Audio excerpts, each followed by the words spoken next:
tabweranso ndi update yokhuzana ndi nkhondo ya ku Iran. Dzulo tinakamba kuti zokambirana zofuna kutsegula ku Strait of Hormuz pakati pa dziko la Iran ndi dziko la Oman zili pafupi. Malipoti ena amanena kuti zatheka kale ndithu anthuwa amvana. President Donald Trump nayenso amayikirapo ndemanga kunena kuti zokambirana zili pafupi, kutanthauza kuti America ili mbali ya Oman kukambirana ndi dziko la Iran. Komano dziko la Iran lakhala likukana kunena kuti ilolo silikukambirana ndi America. Kodi ndi chifukwa chani dziko la Iran likumakhala likukana zoti sakukambirana ndi America? Chilungamo chenicheni pano chadziwika. Ku Iran kuli ma factions, kapena nene kuti magulu amene agawikana mboma muja, magulu awiri. Gulu lina ndi la ma radicals, gulu la anthu amene sakufuna kucheza kwina kulikonse ndi dziko la America. Gulu limeneli likufunanso kuti nkhondo ija itapitirira ndipo ikhale full out. Akufunisisa America atalowa ku Iran kudzapanga ataki Iran kuti amenyane ndithu ndi cholinga choti iwowa apange no expand kupanga konka ma neighbors yawo aja in the name of fighting America. Kuli gulu ndithu limene limakhulupirira zimenezi ndiponso lili ndi element ya chipembedzo cha Shia. Aini akewo ali ndi mmene amadzitchulira zimenezi kunena kuti adzapite apange konka anzawo ma neighbors yawo aja, nde iyi akuitenga ngati ndithu holy war. Tinaona president wa ku Iran akukambaso kunena kuti sakumvetsa kuti ndi chifukwa chani Israel ndi America adapha mtsogoleri wawo Ayatollah Ali Khamenei. Sakumvetsa kuti cholinga chawo chinali chani kupha Ayatollah Ali Khamenei.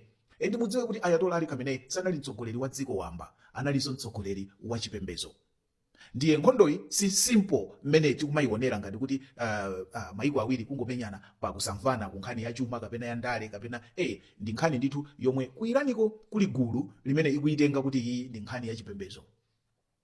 Now, ndiye kuliso gulu lina ku Iran komweko la mboma momwemo lomwe lili ndi moderate views. Iwowa akufuna ndithu zinthu zabwinobwino, akufuna kukambirana kuti nkhondo ite pakukambirana ndipo anthu agwirizane. Ndi zimene zayamba kuchitika ndizonena kuti atsogoleri a Iran amene akupanga spearhead zinthu zokambirana, wina aliyense amene akumalankhula kukamba zoti akukambirana ndi America, gulu la ma radicals lija likumanena kuti amenewo ndi ma traitors. Monena kuti ayamba kumalankhula pa internet, akumalankhula pa media yawo, akumalankhula pa misonkhano yawo, kumanena kuti wina aliyense amene akukambirana ndi dziko la America, amene yoyo ndi traitor. Iwo wakunena kuti osakambirananso ndi dziko la America. Ndi wina aliyense kungovomereza kuti yes tikukambirana ndi dziko la America, ameneyo akumanenedwa kuti ndi traitor. Monena kuti padakali pano foreign affairs minister wa ku Iran amene mukumuziwa kuti amatsogolera zokambirana zija zimene zimachitika ku Pakistan, foreign affairs minister amene uja padakali pano akulandira pressure kuchokera ku gulu la ma radicals lija lonena kuti achotsedwe udindo.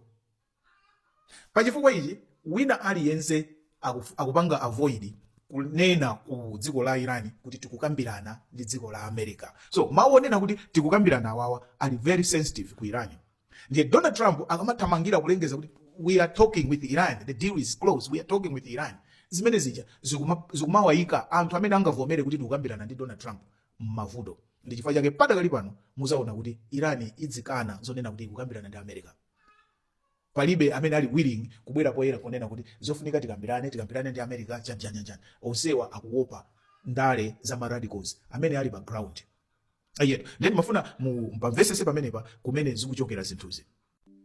Ndiye update yathu ya lero ku Iran ndionena kuti deal ya pakati pa Oman ndi dziko la Iran ili close, maripoti akutero sanasayinirebe kuti amvana. Donald Trump nayenso akumayikirapo ndemanga kunena kuti deal ichitika pena nthawi ina iliyonse. Zimene zikupangisa anthu a ku Iran aja kunyinyirika kuti asaoneke ngati kuti akambirana ndi Donald Trump ndi America.